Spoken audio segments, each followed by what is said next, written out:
Muito bom, muito bom. Vamos à palavra de Deus? Amém. Sabe, a gente tem muita gente nova aqui, deixa eu contar uma coisa para vocês. Aqui nós somos uma igreja alegre e feliz. Então participe comigo no momento da pregação. Se aquilo que eu estiver falando fizer sentido para você, você pode dizer amém, aleluia, pode dizer sim, muito bom. Pode falar, pode se expressar, porque nós amamos isso aqui, amém? Amém, muito, muito bom. Vamos lá, eu quero ler um texto e eu logo vou ler. O texto se encontra no Antigo Testamento, em Daniel. Nós já vamos ler, vai estar aqui na tela. Mas antes de ler esse texto, que é uma história, na verdade, bem longa, nós vamos ler só um trecho. Eu quero contar um pouquinho para vocês a respeito do contexto, do que estava acontecendo ali, para a gente não precisar ler tanto texto e gastar um tempo que a gente não tem com isso. Sabe, deixa eu contar uma coisa para vocês. O povo de Israel, o povo de Deus, o povo que Deus escolheu para ser seu, em um momento da história, no Antigo Testamento, no livro de Daniel, nós encontramos o povo cativo, o povo escravo. Sabe, os babilônicos, que era naquela época a nação mais forte, a nação mais poderosa, com mais exércitos, eles invadiram o povo, eles saquearam o povo, eles mataram parte do povo, e algumas pessoas que eles não mataram, eles levaram como escravos para a Babilônia, para serem seus escravos, para serem seus servos, sabe? E o rei da Babilônia era um rei muito, muito poderoso, e a nação de Israel então tinha sido completamente acabada, destruída, levada a cativeiro, e havia algumas pessoas da família real dos judeus, certo? A família real existia. Então esse rei, ele deu uma ordem, ele disse: olha, pega alguns rapazes novos, alguns meninos da família real. Por quê? Porque são os melhores, são os que são mais bem alimentados, são os que estão melhor de saúde, os mais bem cuidados. Traz eles para a corte, e eu quero que vocês, inclusive, cuidem muito bem deles e treinem eles na cultura e nas leis babilônicas. Então esses meninos, eles são trazidos como escravos, viram seus pais sofrerem, viram atrocidades acontecerem. Os babilônicos não eram nada gentis, é conhecido na história como um povo realmente, terrivelmente voraz, e eles foram trazidos então para o palácio e ficaram 3 anos sendo treinados, sendo equipados pela equipe do rei, para serem servos do rei, servos na corte. E sabe, existia um grupo de meninos que eram melhores do que outros. Havia 4 meninos, mas nós vamos falar de 3 deles, e esses 3 meninos eram muito especiais, havia algo de diferente neles. Esses meninos aprendiam mais rápido, esses meninos ganhavam força e músculo mais rápido do que os outros, inclusive do que os babilônicos. Esses meninos faziam prova com os babilônicos, pode fazer isso porque nós vamos ser melhor. E chegou um momento, inclusive, que eles sabiam mais das leis do que os próprios babilônicos. Se o rei precisava de um conselho sobre as leis ou sobre a cultura dos babilônicos, o rei chamava esses meninos, e os meninos sabiam mais do que os conselheiros do rei. E chega nesse momento então, esses meninos eram judeus que criam em Deus, no Deus Criador, no Deus que nós acreditamos, tinham a sua fé em Deus, e mesmo presos na Babilônia, durante 3 anos sendo ensinados na cultura babilônica, eles continuavam crendo no mesmo Deus, sendo fiéis ao mesmo Deus, aos mesmos princípios, ao mesmo propósito. Mas houve um dia que esse rei, com um nome maravilhoso, você pode escolher. Se você não tem nome para o seu bebê e está prestes a nascer, nome de homem, meu conselho, tá? Nabucodonosor. Assim, disparado, vai ter só ele na escola. Esse rei, o Nabucodonosor, ele decide fazer o seguinte: ele diz: eu vou fazer uma estátua. Ele constrói uma estátua gigante, e essa estátua ela era coberta de vários materiais, e ela foi colocada numa planície, e todo o povo chegou perto daquela estátua e começou a olhar para aquela estátua e dizer como era bom. E sabe, essa estátua era tão grande, ela media 27 metros de altura e 2,70 metros aproximadamente de diâmetro, de largura e profundidade. Era uma estátua enorme. Eu não sei um prédio de quantos andares dá 27 metros. Alguém rápido de cálculo? Bom na arquitetura, grita. 9 andares, um prédio de 9 andares era o tamanho da estátua do rei. E o rei diz o seguinte: olha, nós vamos ter a inauguração da estátua, e eu quero que a inauguração da estátua seja um evento. Eu quero que todos olhem para aquilo que eu fiz e digam quão belo é. E vai ser o seguinte: as ordens do rei eram as seguintes: quando todos os músicos da minha corte tocarem os seus instrumentos ao mesmo tempo, todo o povo, escravos e não escravos, cidadãos, devem se dobrar e adorar essa estátua. Essa é a ordem do rei, e adorar a estátua, quando toda música tocar. Então a inauguração chegou, começou os preparativos, as coisas estavam quentes, todo mundo animado, o rei super feliz que aquilo ia acontecer, todo mundo já em volta da estátua, e daqui a pouco o rei diz, então vamos tocar, e todos os trompetistas, saxofonistas, não sei o que mais que tinha, instrumentos de corda, tambores, tocaram ao mesmo tempo, e aquele era o momento que o rei tinha planejado na sua cabeça, tinha dito, isso vai ser lindo, eu vou contar para os meus amigos reis, e eles não vão acreditar, nós vamos passar no YouTube, vai ser assim, uma loucura, e aquela é a hora, e os instrumentos tocaram, o povo inteiro se ajoelhou e começou a adorar a estátua, mas esses 3 jovens não se mexeram.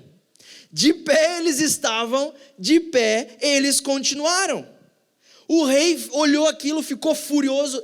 Provavelmente esses meninos estavam próximos ao rei, porque se eles eram criados na corte, eles eram para cuidar da corte, já se tinha passado os 3 anos, então eles estavam próximos do rei. O rei olhou para eles e disse, que negócio é esse? O que está acontecendo aqui? O rei começou a ficar muito, muito, muito nervoso, muito furioso com os meninos, e a própria Bíblia diz, vocês podem ler em casa, que o rei ficou vermelho de raiva. Gente, para ficar vermelho de raiva, meu amor, eu já fiquei vermelho de raiva? Fala a verdade. Vermelho de raiva, gente, você tem que estar muito furioso com aquilo. Imagina a afronta desses meninos. A nação inteira se dobra, mas esses meninos ficam de pé. Quem eles estão pensando que são? E aí o rei chama os meninos e diz, que negócio é esse? Vocês estão ficando doidos, vocês já não me conhecem? Vocês não sabem quem eu sou? Vocês não sabem o que eu fiz com o povo de vocês? Eu sei que já faz 3 anos, mas vocês não se lembram? Negócio é o seguinte, eu vou dar mais uma oportunidade para vocês. E o rei começa a dizer o seguinte, está vendo ali? Ali tem uma fornalha. Essas fornalhas eram utilizadas para queimar barro, para fazer alguma coisa também com ouro, com ferro, e era alguma coisa que tinha uma porta, uma entrada por cima e uma entrada por baixo, como uma porta por baixo e um buraco por cima por onde saía a fumaça. Era alguma coisa mais ou menos, talvez 3x3, 4x4, não era muito grande. E o rei disse, vocês estão vendo aquilo ali? Provavelmente foi usado para fazer o metal da estátua, foi usado se estava ali próximo.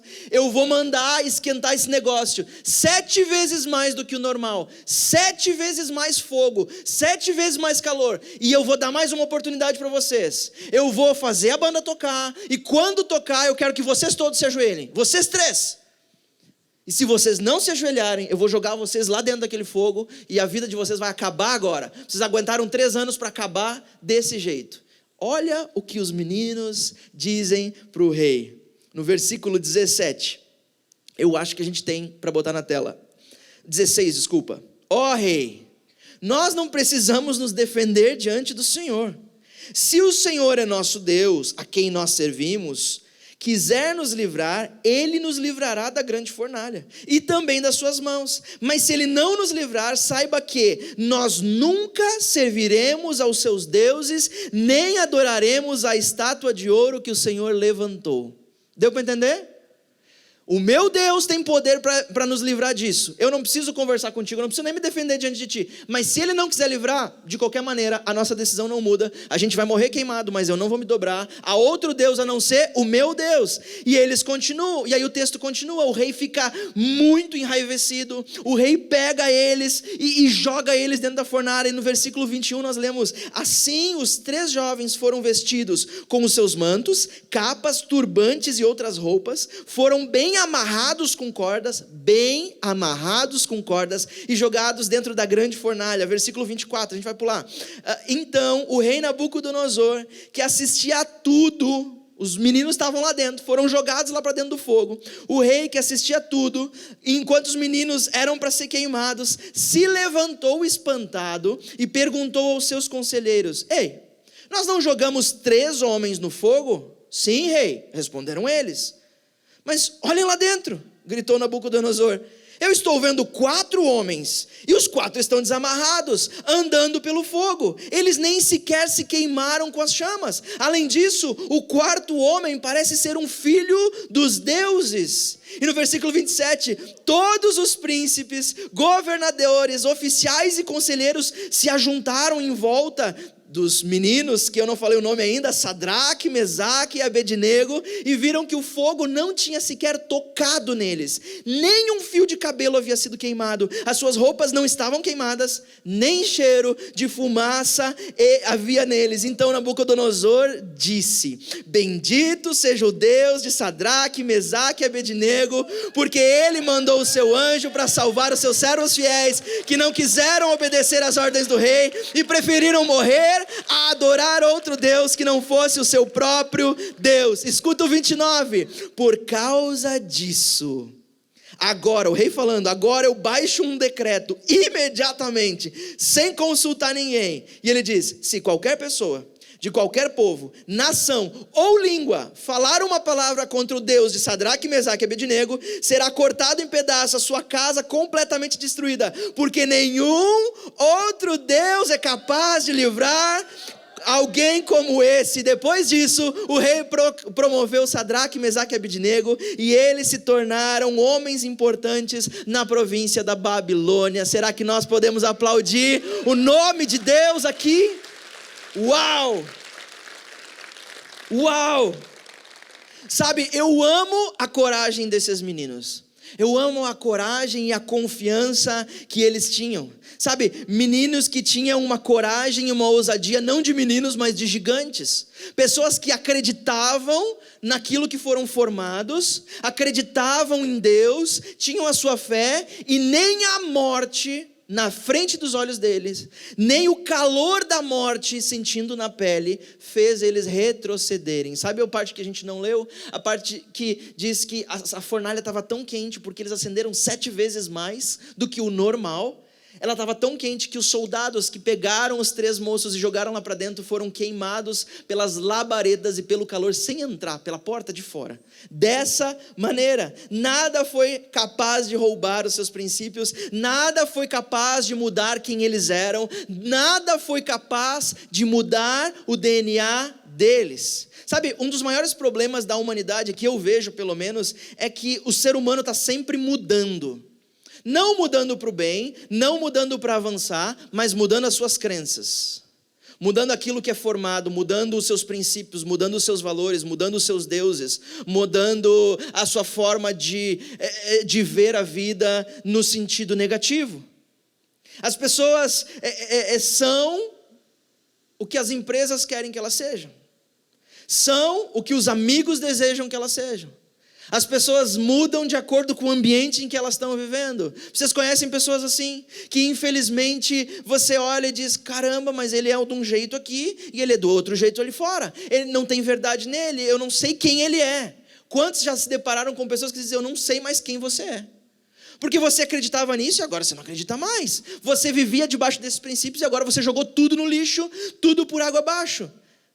Sabe, o problema disso é que, ao sermos o que todos querem que sejamos, nós não somos coisa nenhuma. E aí fica a pergunta: quem é você? E às vezes a gente tem dificuldade de responder essa pergunta: quem eu sou? Sabe, às vezes nós aceitamos DNA estranho no nosso corpo. Você sabia que transplantes de órgãos, eles precisam ter um mínimo de compatibilidade para que o órgão permaneça e para que o corpo não rejeite aquilo? Porque se aquilo não for compatível, eu não sei os termos técnicos, mas não for compatível em algumas linhas de DNA, em algumas linhas de sangue, alguma coisa assim, o corpo expulsa. Ele diz: epa, corpo estranho, isso aqui não vai fazer bem, e ele joga para fora. Sabe, termos um DNA é importante para vivermos a vida com Deus. E às vezes nós aceitamos DNA estranho no nosso corpo. Às vezes nós trocamos o medo pela culpa, nós trocamos o nosso DNA pelo medo, pela culpa, pela vergonha, porque às vezes parece ser mais fácil. É mais fácil ser quem os outros querem que nós sejamos do que abraçar quem nós realmente somos em Deus e arriscar absolutamente tudo por isso. Amém? Sabe, Deus tem uma vida maravilhosa para todos nós, mas nós só vamos viver essa vida se nós ousarmos arriscar, viver e ser aquilo que o DNA divino nos deu. aquilo que os princípios divinos nos dizem para viver. Não existe vida boa fora de quem Deus nos fez para ser. Deus tem um DNA, Deus tem uma identidade para ti, e no momento que você deixa isso de lado, e você começa a olhar para os outros e dizer: eu vou ter mais vantagens se eu fizer isso, então eu vou fazer. Eu vou ter mais vantagens com o meu chefe se eu disser para ele que eu acredito desse jeito, então eu vou crer. Eu vou ter mais vantagens com a minha família se eu não fizer isso. Mas essas coisas te aproximam de Deus, a família não. Sabe, eu amo a vida desses jovens, e esses jovens, eles entendiam muita coisa. A Bíblia diz que eles eram sábios, eles eram inteligentes demais, e eles entendiam pelo menos 3 coisas que eu enxergo neles, nesse texto, e são 3 coisas que eu e você precisamos entender para continuar passando pelos desafios, passando pelas dificuldades, continuar confiando em Deus. Ou seja, nós temos várias formas de viver a nossa vida, e nós podemos viver ela simplesmente passando por desafios e problemas, ou nós podemos passar por elas com Deus.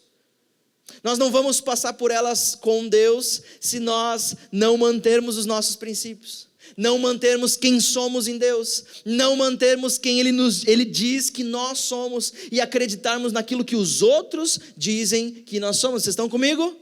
Ok, vamos lá. Em primeiro lugar, eu vejo nesses jovens algo fantástico, que é o seguinte: eles sabiam que passado é apenas referência e não direção.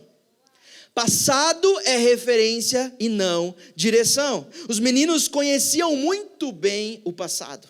Eles sabiam o que o rei era capaz de fazer, eles sabiam quem o rei era. Faziam apenas 3 anos que eles tinham vivido uma derrota como nação, fazia apenas 3 anos desde o dia em que eles eram livres e no outro dia eram escravos, faziam apenas 3 anos que tiveram que deixar a família para trás, quem sabe mortos na família, tiveram que deixar o seu país, a sua comida, a sua cultura, tudo, obrigados a servir uma outra cultura, outros deuses e outro rei. Eles sabiam, eles lembravam do passado deles, ainda lembravam o que tinha acontecido com seus pais, com seus irmãos, com os seus avós, ainda lembravam da dor, do sofrimento de ser arrancado da sua terra e agora ser um escravo, de poder caminhar, quem sabe na corte real do povo judeu, do povo de Israel, e agora ser um escravo em outra corte. Eles ainda lembravam do sofrimento que haviam vivido, vendo seus amigos sendo mortos. Eles não estavam esquecidos. Fazia apenas 3 anos.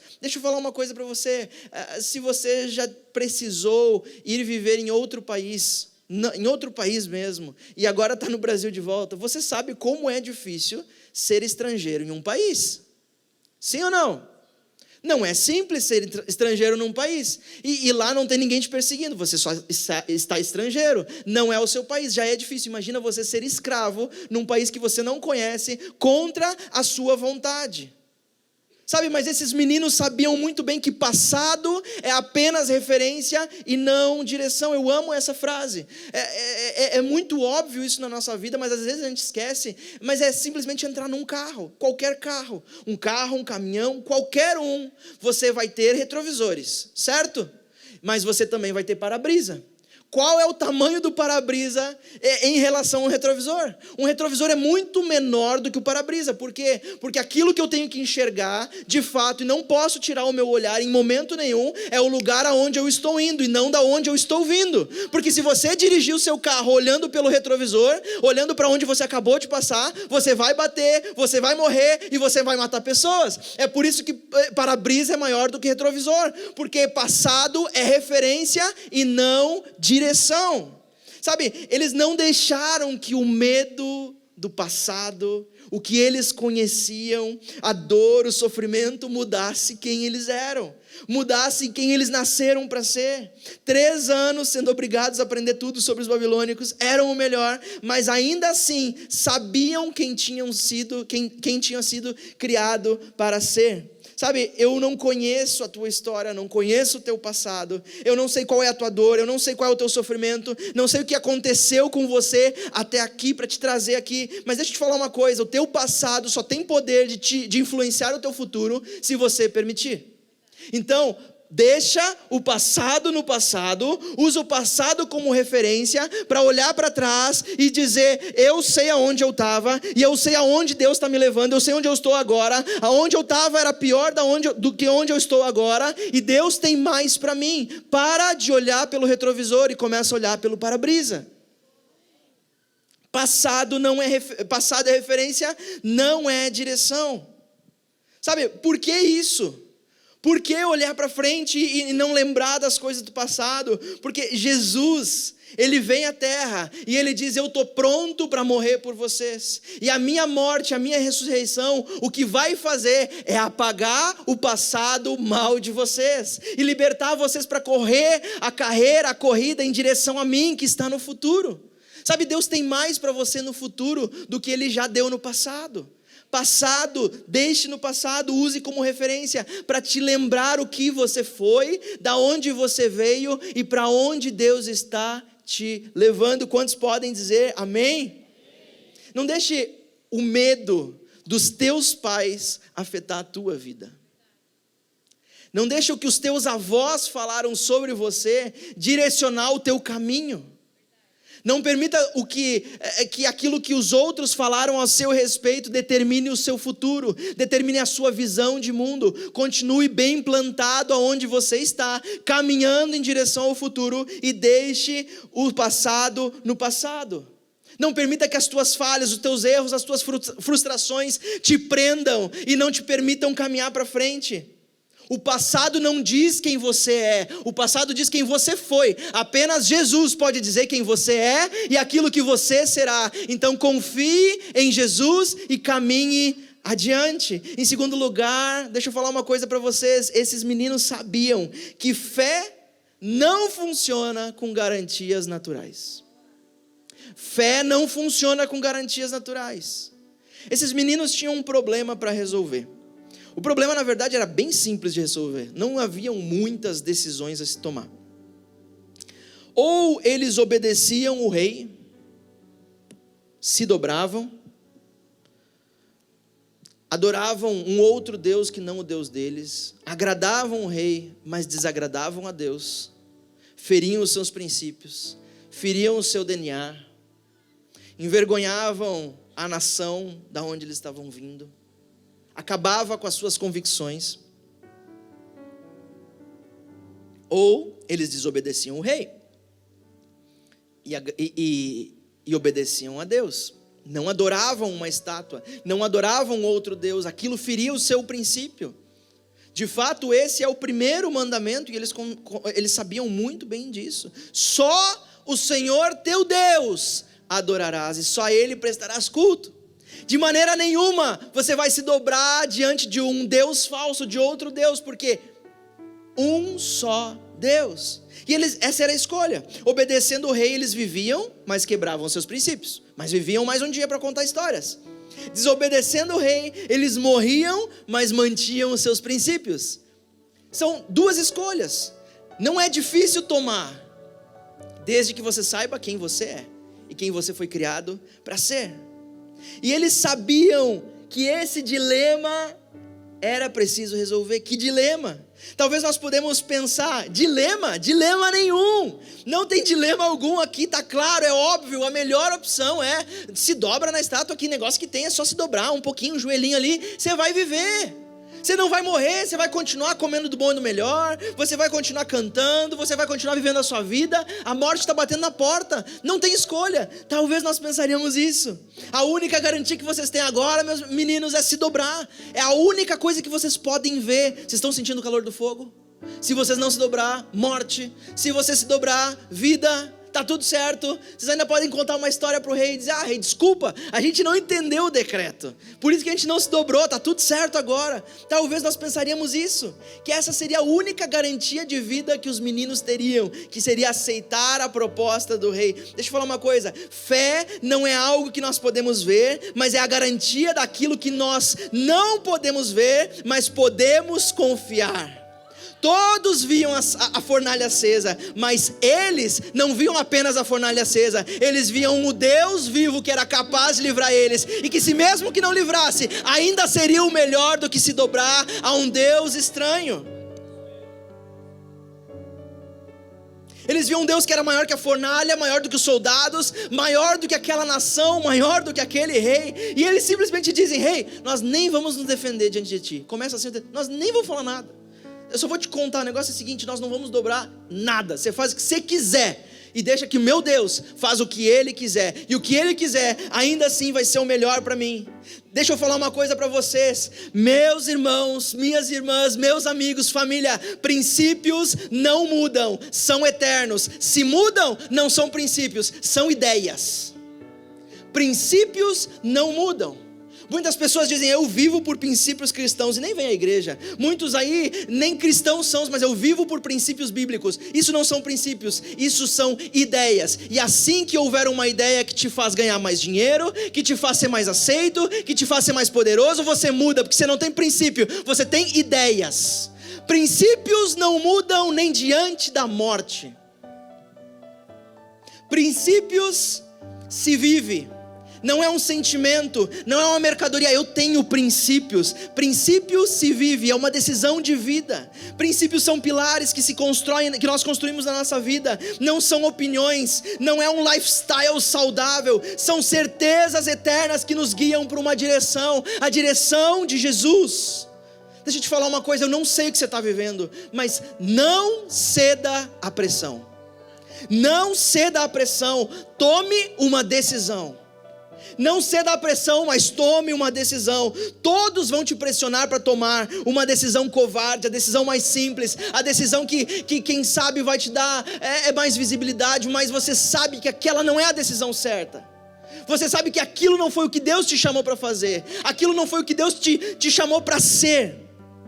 Não desista, não mude. O mundo está cheio de homens e mulheres que amam viver o lifestyle cool, o lifestyle legal, o lifestyle do momento. Todos podem dizer que tem princípios cristãos, mas viver princípios cristãos cobra um preço alto. Princípios cobram um preço de fogo. Mas deixa eu te falar, não ceda à pressão, mas tome a decisão, porque ou você toma a decisão, ou a decisão te toma. Não pense que por você ficar em cima e dizer: não, peraí, eu não vou tomar decisão nenhuma. Aqui está me puxando para esse lado, eu acho que não é por aí. Aqui está dizendo que eu tenho que ir para esse lado. Eu vou ficar aqui. Eu vou ficar parado em cima desse muro, sólido, estável, e eu não preciso tomar decisão nenhuma. Você está se enganando. Porque quando você não toma a decisão te toma. Sem escolha nenhuma. Sem escolha nenhuma. Fé não precisa de garantias naturais, fé é ativada por certezas naturais. E esses meninos sabiam muito bem disso. Eles estavam diante da morte, mas eles olharam para o rei e disseram: nada vai fazer nós mudarmos de ideia, porque nós cremos num Deus. Ainda, rei, que a única coisa que você enxergue são 3 meninos, muitos soldados e uma fornalha acesa, 7 vezes mais. Eu creio num Deus que você não está vendo, mas eu sinto, eu sei que Ele é o meu Deus, e se Ele quiser, Ele vai vir ao meu resgate. Se Ele quiser, Ele vai me socorrer. Isso nos deixa no último ponto, que é: às vezes o fogo é necessário. Às vezes o fogo é necessário. Ah, Will, achei que você ia terminar esse negócio dizendo: Deus vai te resgatar, não vai acontecer nada contigo, você não vai precisar tomar essa decisão horrível, você vai ser resgatado antes. Não, às vezes o fogo é necessário. Deixa eu te dizer, o rei mandou acender 7 vezes mais a fornalha. 7 vezes mais. Eu amo números na Bíblia. Eu sou apaixonado por como Deus decidiu que a Bíblia fosse escrita. Sabe, o número 7 não representava absolutamente nada para o povo babilônico. Você pode procurar. Mas para o povo judeu, ele é representativo desde o dia 0 da criação do mundo. Porque o 7º dia é o dia do Senhor. Sabe por quê? Porque 7 representa a perfeição de Deus. 7 representa quem Ele é, completo, cheio, não pela metade, não 3/4, completamente cheio. 7 é de Deus. 7 é de Deus, e eu amo isso, porque o rei manda acender 7 vezes mais, 7 vezes mais quente, os problemas aumentam 7 vezes mais, o mundo dificulta 7 vezes mais. 7 é o número de Deus da perfeição. Sabe, tomar a decisão certa às vezes não fará com que as coisas melhorem instantaneamente. Inclusive, eu não sei porquê às vezes, mas na verdade é por causa do fogo. Às vezes, quando nós tomamos a decisão certa, aquilo que é para se fazer, parece que as coisas ainda pioram. Você já ouviu a frase, tudo vai piorar antes de melhorar? É assim, porque é mais difícil fazer as coisas certas do que fazer as coisas erradas. Fazer o errado é fácil, fazer o certo é que é difícil. Sabe, às vezes eu fico pensando se esses meninos não estavam assim pensando, rei, meu Deus vai me livrar. Se Ele quiser, Ele me livra. Não te preocupa, vai dar tudo certo. Mas por dentro eu estaria pensando, Deus, se der para ser, vai ser ótimo. E eu tenho certeza, eu tenho certeza, a Bíblia não diz, mas eu tenho certeza que se eles eram um pouco parecidos comigo e com você, eles estariam na cabeça deles dizendo, se Deus for me salvar, se Ele mandar mesmo um anjo, vai ser bem antes de eu entrar dentro de uma fornalha. Eu nem vou precisar sentir o cheiro de fumaça.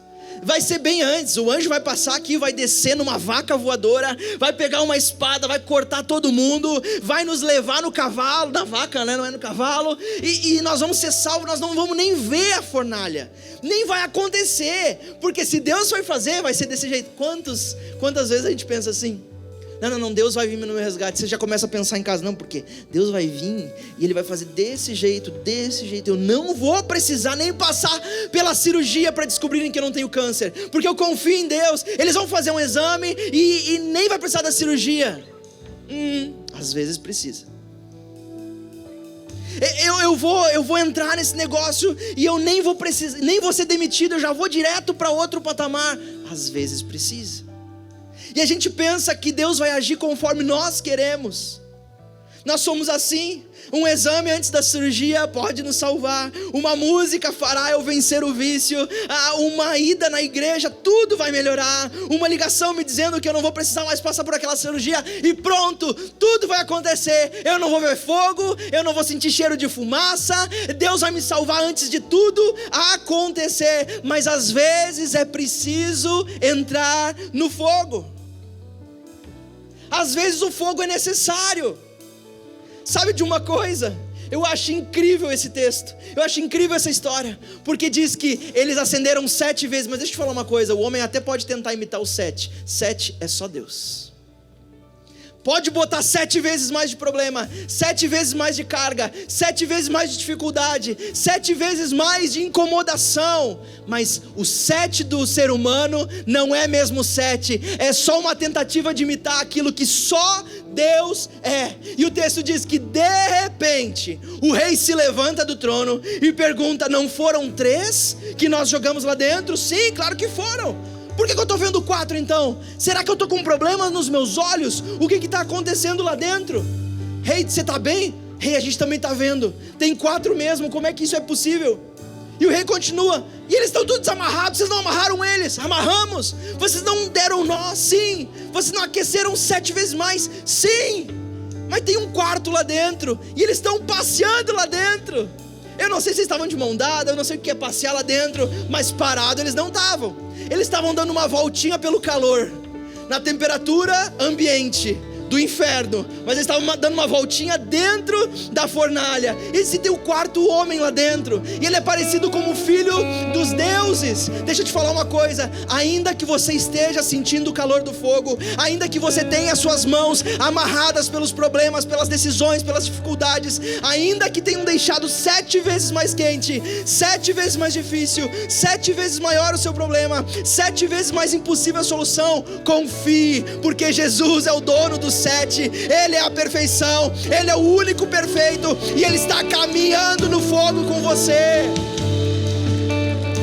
Ele é o 4º homem que está caminhando no fogo com você.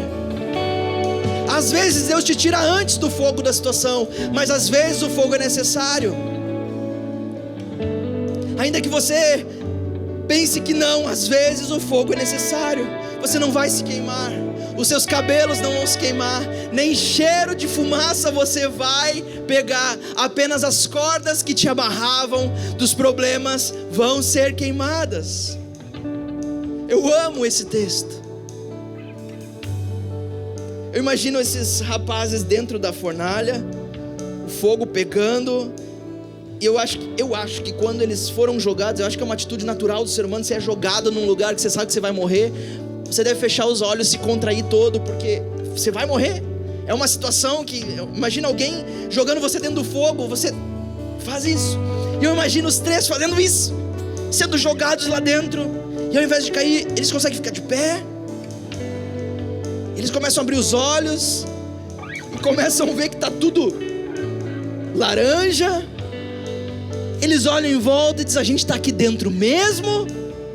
Eles olham lá para fora, está o rei lá fora, e todos os seus comandantes, os seus conselheiros olhando, aqueles que causaram um problema, aqueles que queriam mudar o teu DNA, aqueles que queriam dizer que você não tem que ser quem você é, aqueles que disseram que você tem que aceitar as facilidades da vida, te olhando lá de dentro. E os 3 meninos lá dentro dizem: meu Deus, o que é isso? Será que deu certo? Nós estamos imunes ao fogo? E eles olham para o lado, e ali está o 4º homem, o filho, não como um filho dos deuses, o filho do único Deus vivo, do único Deus altíssimo, do único que pode nos resgatar, do único que pode fazer por mim e por você. Ei, o que era certeza de morte, agora é prova de vida. Você nunca estará sozinho, você nunca irá se queimar.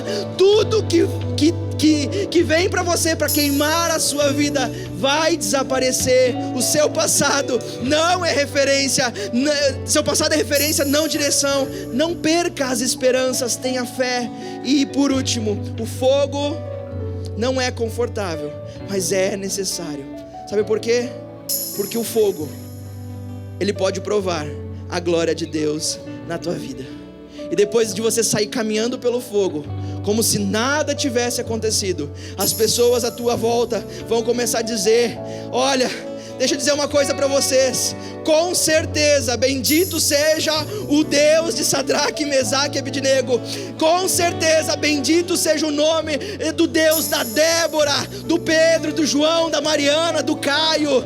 Bendito seja o nome do Deus deles, porque esse Deus é um Deus vivo, um Deus que tira da fornalha. Sabe o que o rei fez depois disso? O rei lança o decreto e diz: a partir de hoje, que nada seja dito a respeito do Deus desses 3, porque se existe um Deus vivo, é esse Deus.